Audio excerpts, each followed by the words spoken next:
The Poet's Nightmare by Howard Phillips Lovecraft.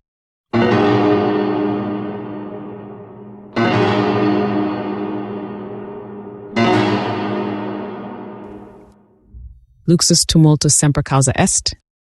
Lucullus Languish, student of the skies, and connoisseur of rare bits and mince pies, a bard by choice, a grocer's clerk by trade, grown pessimist through honors long delayed, a secret yearning bore that he might shine in breathing numbers and in song divine.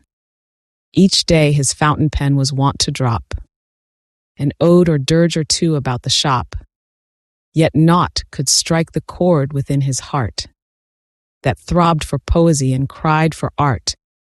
Each eve he sought his bashful muse to wake with overdoses of ice cream and cake. But thou the ambitious youth a dreamer grew, the Aonian nymph declined to come to view. Sometimes at dusk he scoured the heavens afar, searching for raptures in the evening star. One night he strove to catch a tale untold in crystal deeps, but only caught a cold. So pinned Lucullus with his lofty woe, till one drear day he bought a set of Poe. Charmed with the cheerful horrors there displayed, he vowed with gloom to woo the heavenly maid. Of Auber's tarn and Yonek's slope he dreams, and weaves 100 ravens in his schemes. Not far from our young hero's peaceful home lies the fair grove wherein he loves to roam. Though but a stunted copse in vacant lot, he dubs it Tempe and adores the spot. When shallow puddles dot the wooded plain, and brim o'er muddy banks with muddy rain, he calls them limpid lakes or poison pools, depending on which bard his fancy rules. 'Tis here he comes with Heliconian fire, on Sundays when he smites the Attic lyre. And here one afternoon he brought his gloom, resolved to chant a poet's lay of doom. Rajas Thesaurus and a book of rhymes provide the rungs whereon his spirit climbs. With this grave retinue he trod the grove, and prayed the fawns he might a poet prove. But sad to tell, ere Pegasus flew high, the not unrelished supper hour drew nigh. Our tuneful swain the imperious call attends, and soon above the groaning table bends. Though it were too prosaic to relate the exact particulars of what he ate, such long-drawn lists the hasty reader skips, like Homer's well-known catalogue of ships. This much we swear, that as adjournment neared, a monstrous lot of cake had disappeared. Soon to his chamber the young bard repairs, and courts soft somnus with sweet Lydian airs. Through open casement scans the star-strown deep, and 'neath Orion's beams sinks off to sleep. Now start from airy dell the elfin train, that dance each midnight o'er the sleeping plain, to bless the just or cast a warning spell on those who dine not wisely but too well. First Deacon Smith they plague, whose nasal glow comes from what Holmes hath called elixir pro. Grouped round the couch, his visage they deride, whilst through his dreams unnumbered serpents glide. Next troop the little folk into the room, where snores our young Endymion, swathed in gloom. A smile lights up his boyish face, whilst he dreams of the moon, or what he ate at tea. The chieftain elf the unconscious youth surveys, and on his form a strange enchantment lays. Those lips that lately thrilled with frosted cake, uneasy sounds in slumberous fashion make. At length their owner's fancies they rehearse, and lisp this awesome poem in blank verse. Aletheia frecudet. Omnia rhesus et omnia pulvis et omnia nihil. Demoniac clouds uppilled in chasmy reach of soundless heaven smothered the brooding night, nor came the wonted whisperings of the swamp, nor voice of autumn wind along the moor, nor muttered noises of the insomnious grove, whose black recesses never saw the sun.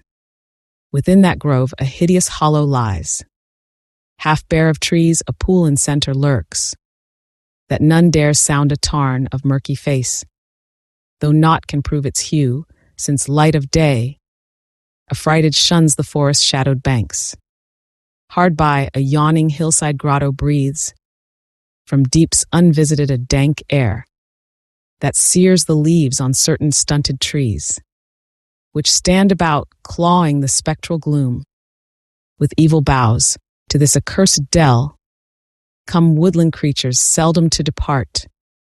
Once I behold upon a crumbling stone, set altar-like before the cave, a thing I saw not clearly yet from glimpsing fled. In this half-dusk I meditate alone, at many a weary noontide, when without a world forgets me in its sun-blessed mirth. Here howl by night the werewolves and the souls of those that knew me well in other days. Yet on this night the grove spake not to me, nor spake the swamp, nor wind along the moor, nor moaned the wind about the lonely eaves of the bleak, haunted pile wherein I lay. I was afraid to sleep or quench the spark of the low-burning taper by my couch. I was afraid when through the vaulted space of the old tower the clock ticks died away into a silence so profound and chill that my teeth chattered, giving yet no sound.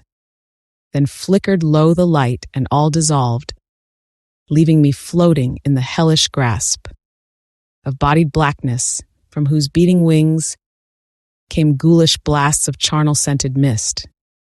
Things vague, unseen, unfashioned, and unnamed jostled each other in the seething void that gapped chaotic downward to a sea of speechless horror, foul with writhing thoughts. All this I felt, and felt the mocking eyes of the cursed universe upon my soul. Yet naught I saw nor heard till flashed a beam of lurid luster through the rotting heavens, playing on scenes I labored not to see.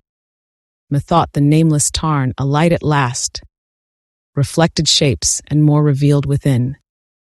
Those shocking depths than near were seen before.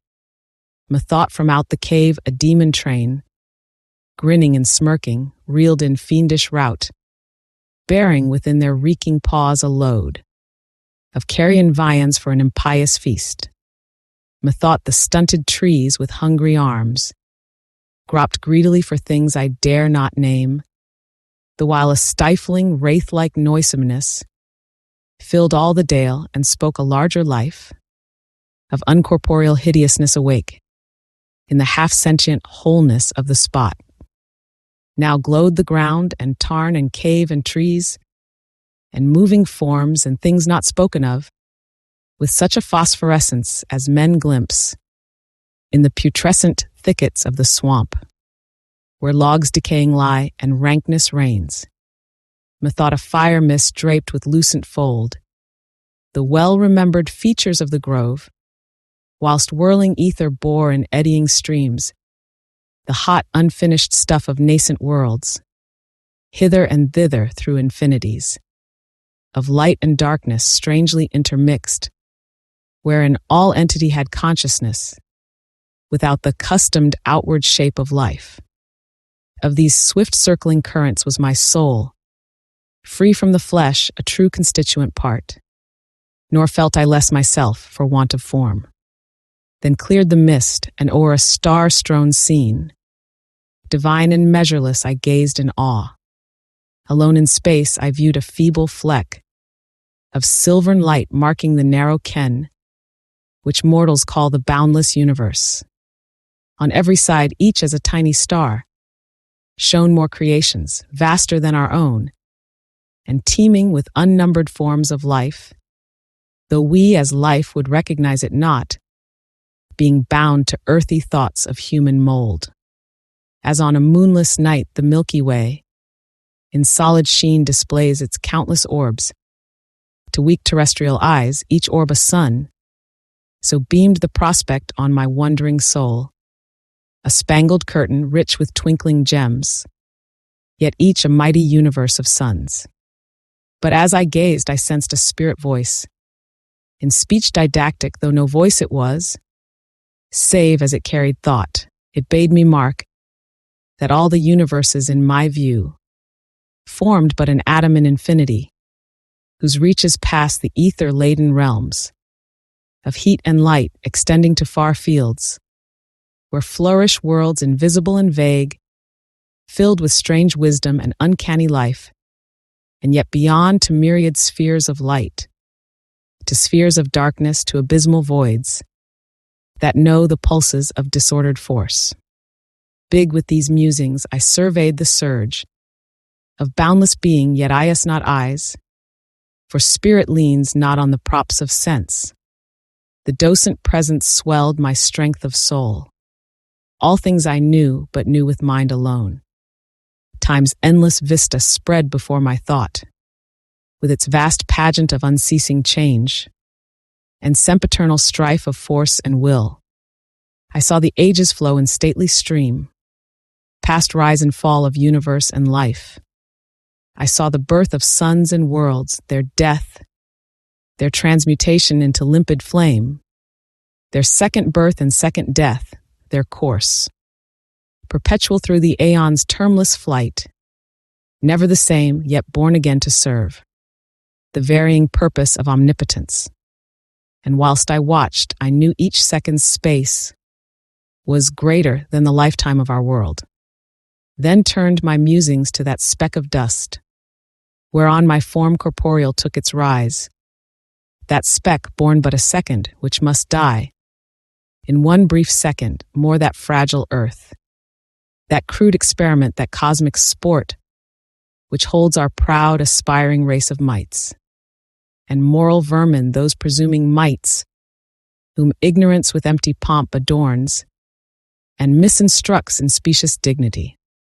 Those mites who, reasoning outward, vaunt themselves as the chief work of nature and enjoy, in fatuous fancy, the particular care of all her mystic superregnant power.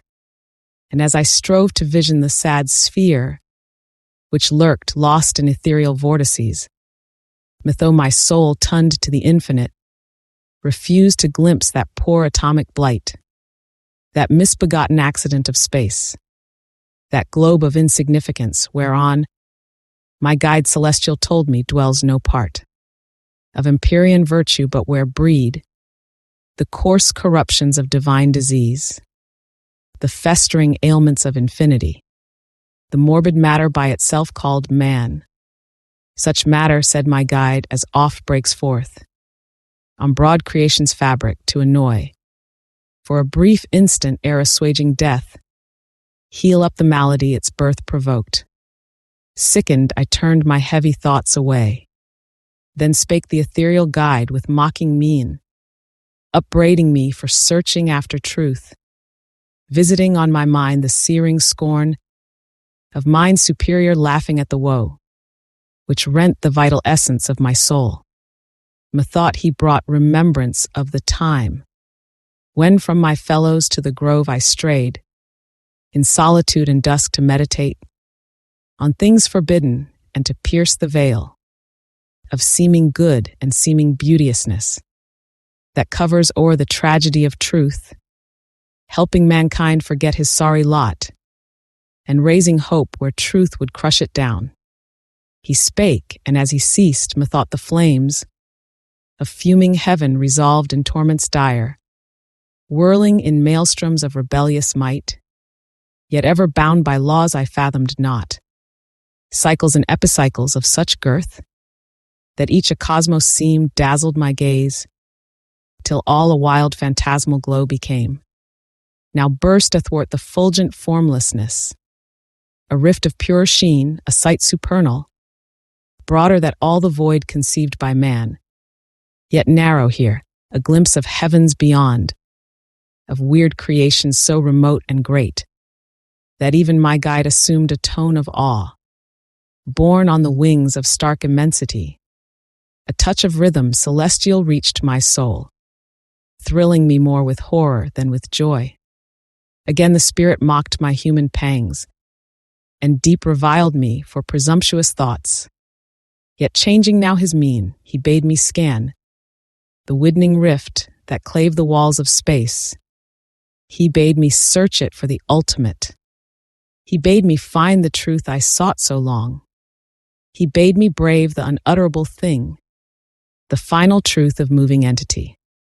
All this he bade and offered, but my soul, clinging to life, fled without aim or knowledge, shrieking in silence through the gibbering deeps.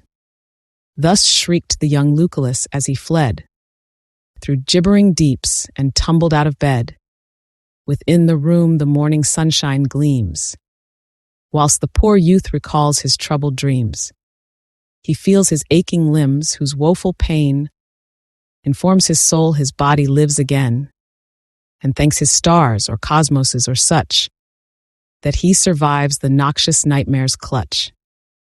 Thrilled with the music of the eternal spheres, or is it the alarm clock that he hears? He vows to all the pantheon high and low, no more to feed on cake or pie or Poe. And now his gloomy spirits seem to rise, as he the world beholds with clearer eyes. The cup he thought too full of dregs to quaff affords him wine enough to raise a laugh. All this is metaphor, you must not think our late Endymion prone to stronger drink. With brighter visage and with lighter heart, he turns his fancies to the grocer's mart. And strange to say, at last he seems to find his daily duties worthy of his mind. Since truth proved such a high and dangerous goal, our bard seeks one less trying to his soul. With deep-drawn breath he flouts his dreary woes, and a good clerk from a bad poet grows. Now close attend my lay, ye scribbling crew, that bay the moon in numbers strange and new, that madly for the spark celestial ball, in meters short or long or none at all. Curb your rash force in numbers or at tea, nor overzealous for high fancies be. Reflect, ere ye the drought period take, what worthy clerks or plumbers ye might make. Wax not too frenzied in the leaping line, that neither sense nor measure can confine, lest ye like young Lucullus languish groan beneath poetic nightmares of your own.